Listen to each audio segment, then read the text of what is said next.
Okay, so let's take stock of where we're at. Basically, any polynomial I throw at you, you could take the derivative now using the power rule and the properties of derivatives that we've talked about so far. But there's lots of other types of functions, and in many cases you can take their derivatives as well. So one particular class of functions that we haven't yet looked at that we're going to are exponential functions. And unfortunately, we don't quite have the capabilities to develop a rule for every exponential function just yet. We are in a position where we can introduce a rule for the natural exponential function. So let's say we have the function f of x is equal to e to the x. And remember, the graph of this function looks something like the following. So if I want the graph of y equals e to the x, it's going to look something like this. Right, it goes through the y-axis at the point 1. And if you remember the special property about the exponential constant e, it's the unique real number that you can take as the base of an exponential function in order for the tangent line to the curve, or the graph, at the point where it crosses the y-axis, this tangent line has a slope of 1. Right? And remember, symbolically, how else could we describe the slope of the tangent line at this point to the curve, right? There's a tangent line to the graph of the function y equals e to the x at the point 0, 1. How else could we describe its slope? Well, technically we could write it as f prime of 0. Okay, ignore this word for now. I meant to not write it yet. Technically, we can describe the slope of this line as f prime of 0, because it's the slope of the tangent line to the graph of f of x at the point on the curve who has an x-coordinate of 0, right? This is x equals 0 right on the y-axis, so that's why I can say that this line has slope of f prime of 0. But we already know by the definition of e, by definition of the exponential constant e, this slope has to be equal to 1. So we can actually say that 1 is equal to f prime of 0. And there's a reason I wrote the 1 first. It's because I actually want to carry the calculations forward. And it might not seem obvious why I'm doing this until the end, but I promise you this will make sense when I'm done. So let's say we were actually just calculating f prime of 0. Let's say we didn't know it was going to be 1.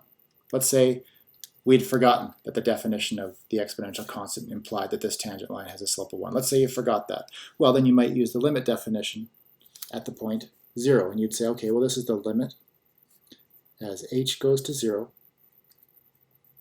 of f of 0 plus h minus f of 0 all over h. That's f prime of 0 by definition for any function f. But our function f is given by e to the x, so let's apply that. So this is the limit as h goes to 0 of e to the 0 plus h minus e to the 0 all divided by h. Right? And, well, let's simplify that just a little bit more. This is equal to the limit as h goes to 0 of e to the h minus 1 over h, right? Because that 0 doesn't do anything, and e to the 0 is just 1. So what's the point here? The point is that we actually have developed a little limit formula here. The limit as h goes to 0 of e to the h minus 1 all over h, this is actually equal to 1, right? Because if you start with this limit and then just work backwards through the chain of equalities, you get all the way to positive 1 over here. So this is actually going to be an important observation that we'll need in order to now find the general derivative of this function. Because what we'd like now is the derivative of just the exponential function, not just at the point 0, but at every point x. And it turns out this just ends up being one piece of the puzzle. So let's just kind of start over now. I'm going to separate this. Let's just start over and start calculating f prime of x. So now we'll just use the limit definition of the derivative of a function. We'll have the limit as h goes to 0 of f of x plus h minus f of x, right? Just the definition of the derivative. Okay, well, plug in the actual function. This is going to be the limit as h goes to 0 of e to the x plus h minus e to the x, all divided by h. And, well, now what? Let's factor out, or let's break this down into the product of e to the x and e to the h. So this is the limit as h goes to 0 of e to the x, e to the h, minus e to the x all over h. Okay? Now we actually have a common factor of the numerator, right? These terms both have a common factor of e to the x, so let's factor it out. We get the limit as h goes to 0 of e to the x times e to the h minus 1 all over h. All right, and now, if I go a little bit further, let me pull that e to the x right out of the fraction entirely. So I'll just get e to the x times the fraction e to the h minus 1 all over h. And now is when we're going to apply this, because the limit as h goes to 0 of e to the h minus 1 over h is equal to 1. So that means as h goes to 0,